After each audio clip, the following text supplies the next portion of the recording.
Alors on va s'intéresser à la notion de limite d'une fonction à plusieurs variables.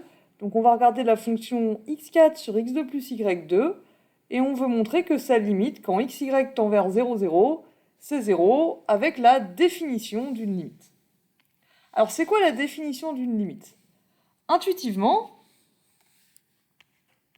si j'ai une fonction définie sur un ouvert de Rn, à valeur, mettons, dans R, comme ici, qu'est-ce que ça voudrait dire que... alors, on va dire que pour que ça marche bien, il faudrait que f elle soit définie pour les points qui sont autour de x0. Donc, f définie sur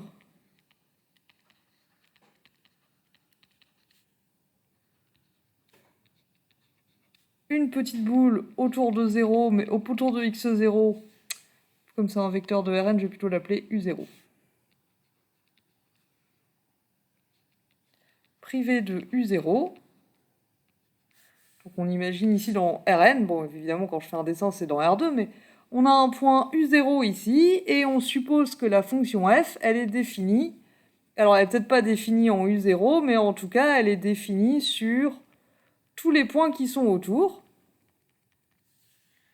comme ceci.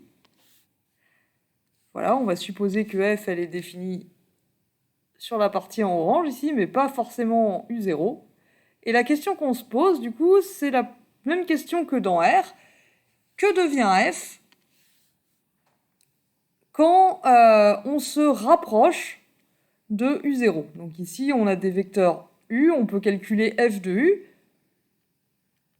Pour tous les points qui sont en orange, ici, on peut calculer...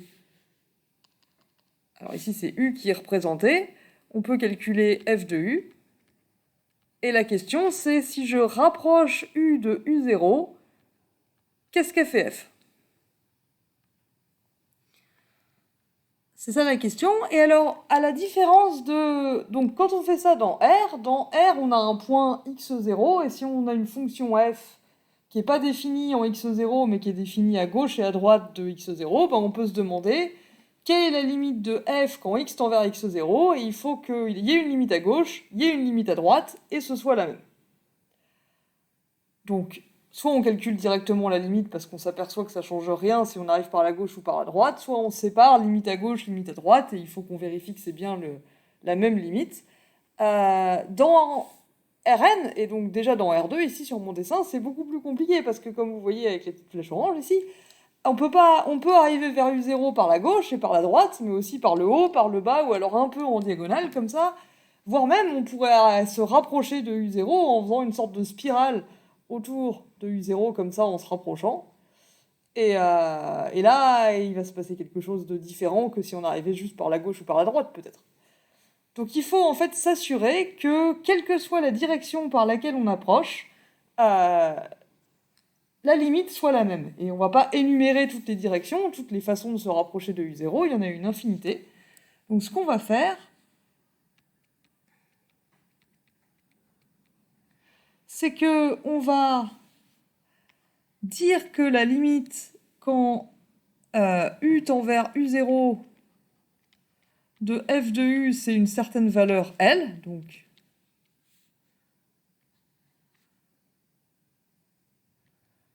f elle va être définie... Comment écrire ça correctement? F définie sur B de... Donc on va prendre... Excusez-moi, il faut que j'arrive à trouver mes notations. U0, il appartient à Rn. Du coup, tout ça, c'est inclus dans Rn.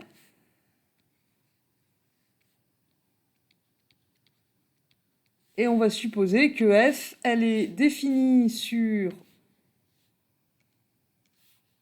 BR privé de U0, voilà, toc. Et on va supposer qu'elle est à valeur dans R.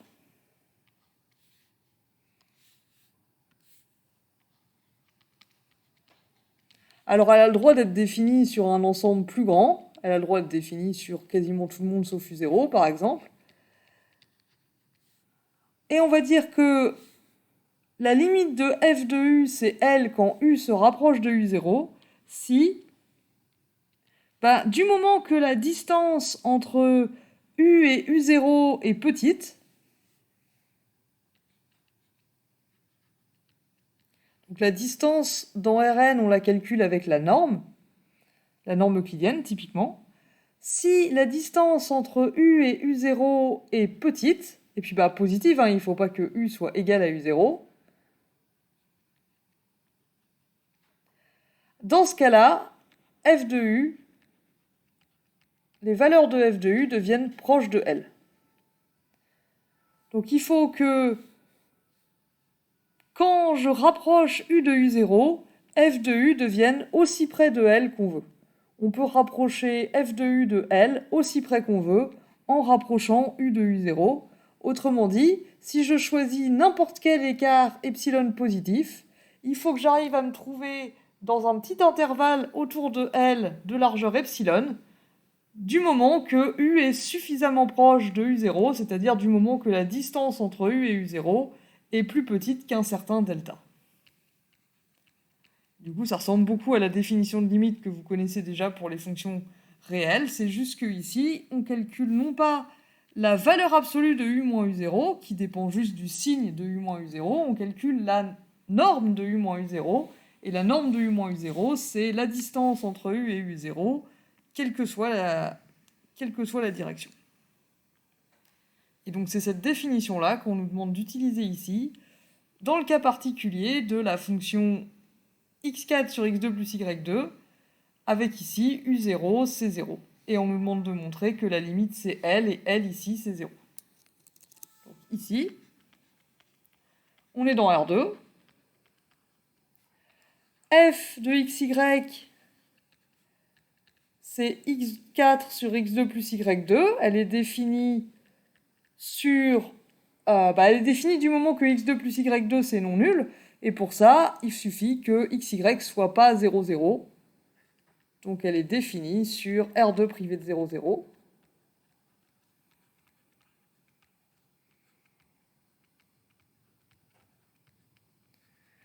U0, c'est 0, 0.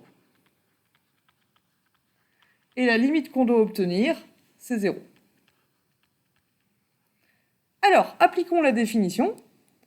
Il faut que je montre que pour tout epsilon positif, il existe un delta, tel que si norme de xy moins 0, 0 est plus petit que delta, alors f de xy moins 0 est plus petit que epsilon. Donc il faut que je montre que pour n'importe quel epsilon positif, donc je vais prendre un epsilon positif quelconque, je dois trouver un delta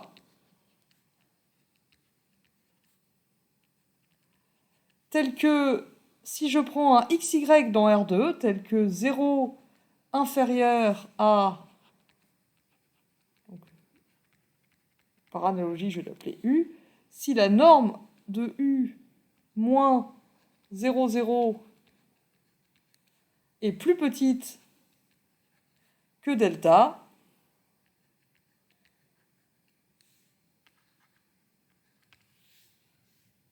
alors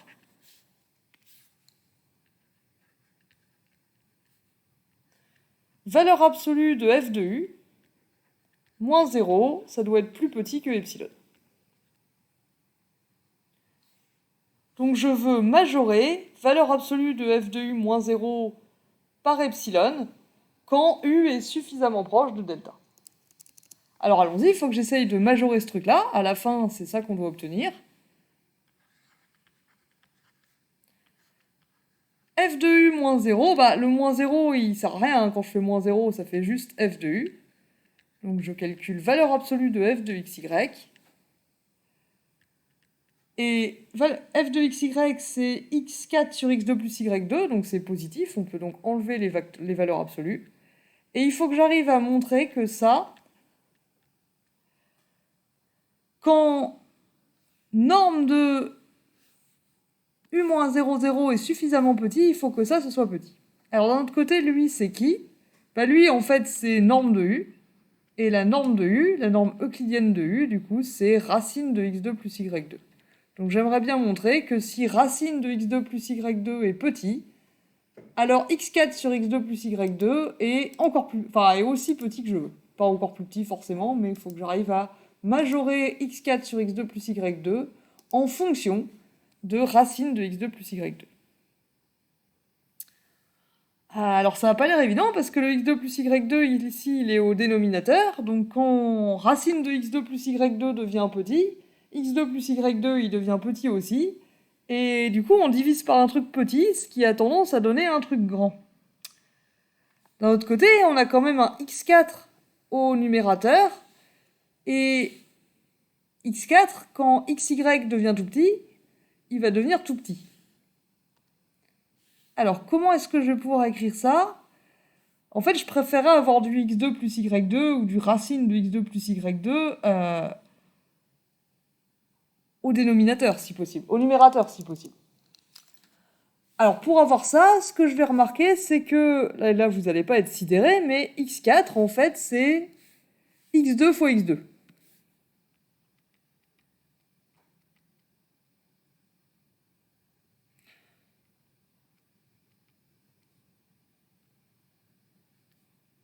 En fait, c'est même x2 au carré. Peut-être que je vais plutôt écrire ça, ça va peut-être être plus facile. Ok, donc là, j'imagine que vous n'êtes pas scié. Je pense que vous le saviez déjà. Et peut-être vous vous demandez pourquoi j'écris une chose aussi stupide. Maintenant, pourquoi j'écris un truc aussi évident? Parce qu'en fait, x2 tout seul, alors c'est pas tout à fait racine de x2 plus y2, mais c'est plus petit que x2 plus y2.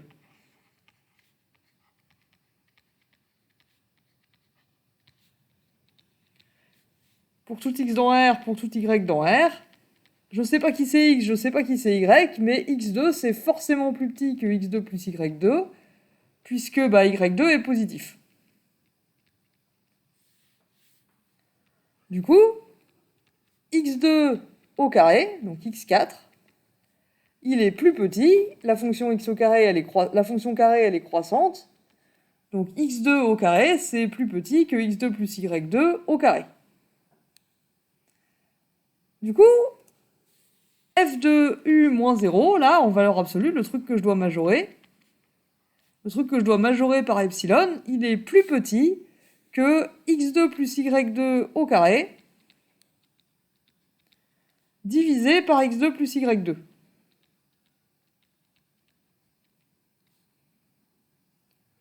Mais ça fait juste x2 plus y2 en fait. x2 plus y2 au carré sur x2 plus y2, ça fait juste x2 plus y2. Et x2 plus y2, c'est pareil que racine de x2 plus y2 au carré. À nouveau, je pense que vous n'êtes pas sidéré si je dis ça. Et racine de x2 plus y2 au carré, c'est égal à la norme de u au carré. Racine de x2 plus y2, c'est la norme de u. Et la norme de u, c'est pareil que la norme de u moins 0, 0. Du coup, si u est suffisamment proche de 0, 0, est-ce que je peux m'arranger pour que f de u moins 0 soit plus petit que epsilon? F de u moins 0 est plus petit que epsilon, d'après ma majoration ici, si lui, il est plus petit que epsilon.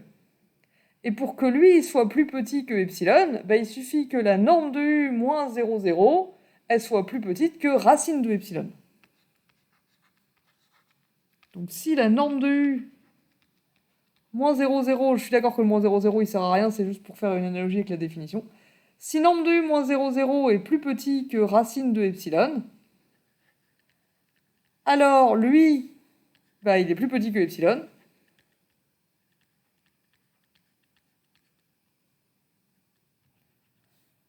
Lui là, il est plus petit que epsilon, mais lui, il est plus grand que f de u moins 0 en valeur absolue, donc f de u moins 0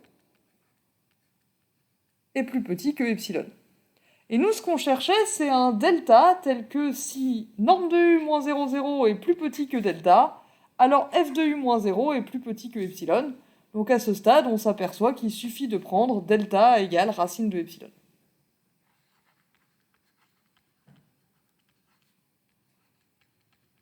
delta égale racine de epsilon, c'est bien un réel strictement positif. Et si je fais ça, j'ai exactement ce que je veux. Si norme de U moins 0,0 est plus petit que delta, alors valeur absolue de f de U moins 0 est plus petit que epsilon. Et ça, c'est la définition de f de U tend vers 0 quand U tend vers 0, 0.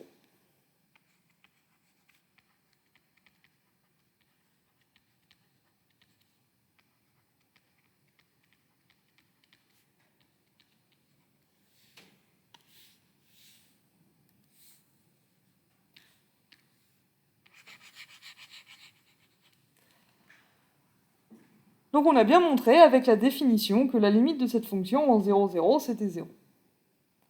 Alors après, comme on a vu, c'est un peu pénible, parce que là, la fonction, il y avait une majoration un peu miraculeuse qui me permettait d'obtenir ce qu'il me fallait, qui me permettait d'obtenir une majoration.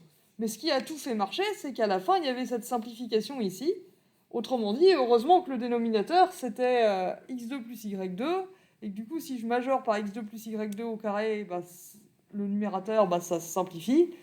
La fonction aurait pu être plus compliquée que ça, et dans ce cas, ça aurait été beaucoup plus difficile de trouver un delta. C'est pour ça que la plupart du temps, on va pas faire comme ça. Donc là, on nous a demandé d'utiliser la définition, donc on utilise la définition. Mais en fait, dans la pratique, on va pas procéder comme ça. Pour étudier une limite, on peut utiliser les coordonnées polaires.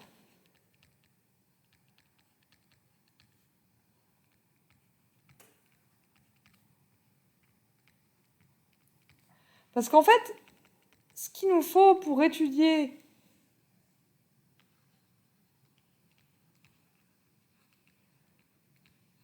une limite en 0, 0, donc là je précise, ça marche surtout en 0, 0, les coordonnées polaires.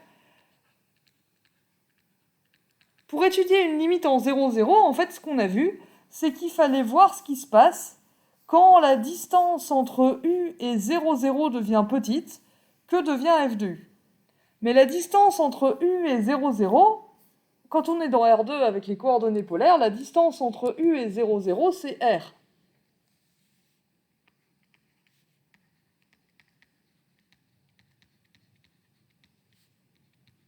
Donc si mon point U, je l'écris en coordonnées polaires, alors la définition des coordonnées polaires, c'est que R, il représente la distance à 0, c'est-à-dire la norme de U moins 0, 0.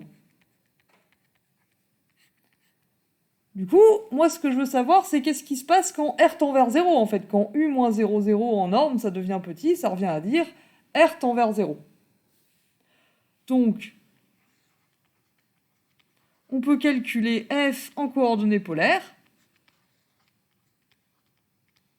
Et il faut que quand R tend vers 0, quelle que soit la direction, c'est-à-dire quel que soit θ, θ c'est l'angle avec lequel on se rapproche de 0, il faut que ça tende vers 0. Donc, on va voir si on arrive à montrer ça, et pour ça, il faut qu'on arrive à majorer f de r cos θ, r sinus θ par une fonction qui dépend que de r et qui tend vers 0. Ben ici, r cos θ, r sinus θ, c'est r4 cos 4 θ, x puissance 4, sur r2 cos carré θ plus r2 sinus carré θ, x2 plus y2. Sauf que là, en fait, je peux mettre r carré en facteur et il reste cos carré plus sinus carré, sauf que r carré plus cos carré plus sinus carré, ça fait 1.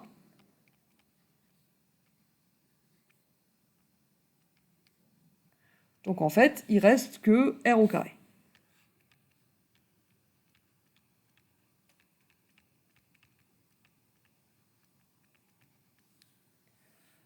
Et là, à nouveau, on a un R4 en haut, un R2 en bas, ça se simplifie.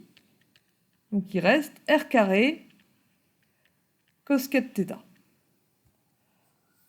Et là, un truc dont on s'aperçoit, c'est que comment je fais pour être sûr que ça tend vers 0, quelle que soit la direction, je vais essayer de majorer ça indépendamment de la direction. Pour que ce soit indépendant de la direction, il faut qu'il n'y ait plus que du r et pas de θ, il faut que ça ne dépende pas de θ. Mais pour avoir ça, c'est facile, en fait, on peut remarquer que cos 4θ, c'est plus petit que 1, parce que cosinus, c'est compris entre moins 1 et 1, donc cos 4, c'est compris entre 0 et 1. Donc en fait, f de r cos θ, r sinus θ, on va le f en coordonnées polaires, je peux majorer par r au carré. Donc ça, c'est une fonction de r, je vais l'appeler phi de r. Donc j'ai obtenu que f de r cos θ, r sinus θ, moins 0, si on veut, c'est plus petit que phi de r, avec phi de r, c'est r au carré, du coup, qui tend vers 0 quand r tend vers 0. Et ce que ça veut dire, c'est que quand r tend vers 0, quel que soit l'angle avec lequel j'arrive, quelle que soit la direction qu'on utilise pour se rapprocher de 0, 0, f de r cos θ, r sin θ tend vers 0. Donc on va en déduire que la limite en 0, 0 de f de xy, c'est 0. Et dans la pratique, du coup, on fera souvent comme ça, parce que les coordonnées polaires, ça marche beaucoup plus facilement. On va avoir des r qu'on va pouvoir simplifier, et les cosinus et les sinus, on peut s'en débarrasser en majorant par 1, ce qui nous donne généralement des expressions plus simples, et on verra des tas d'exemples pour tester l'efficacité de cette méthode. Avant qu'on termine ça, regardons rapidement à quoi ressemblait cette fonction pour se faire une idée de la situation. Est-ce que ça a l'air vrai sur le graphe de f que ça tend vers 0 quand on se rapproche de 0? Alors le graphe de f, la surface qui représente la z égale x4 sur x2 plus y2, ça ressemble à ça.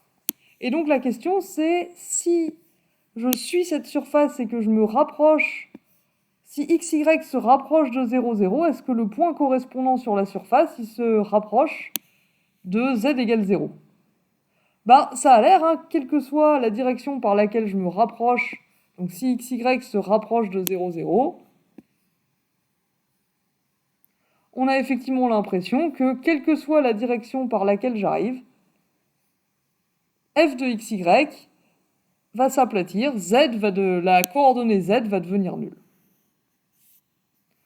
Donc effectivement, là, on a bien l'impression que quand xy se rapproche de 0, 0, z devient nul. On n'a pas, par exemple, un côté où z serait pouf égal à 1 quand on se rapproche de 0, et un côté où ça fait 0, par exemple, ce qui serait un peu un analogue de limite à gauche et limite à droite différents. Et c'est bien ce qu'on a obtenu par des moyens beaucoup plus rigoureux que ça, hein. Évidemment, la surface ne démontre rien, ça montre juste que ça a l'air de marcher. Et ce qu'on a montré, c'est qu'en utilisant la définition ou les coordonnées polaires, on pouvait démontrer rigoureusement ce résultat. Comme toujours, j'espère que c'était clair et je vous remercie de votre attention.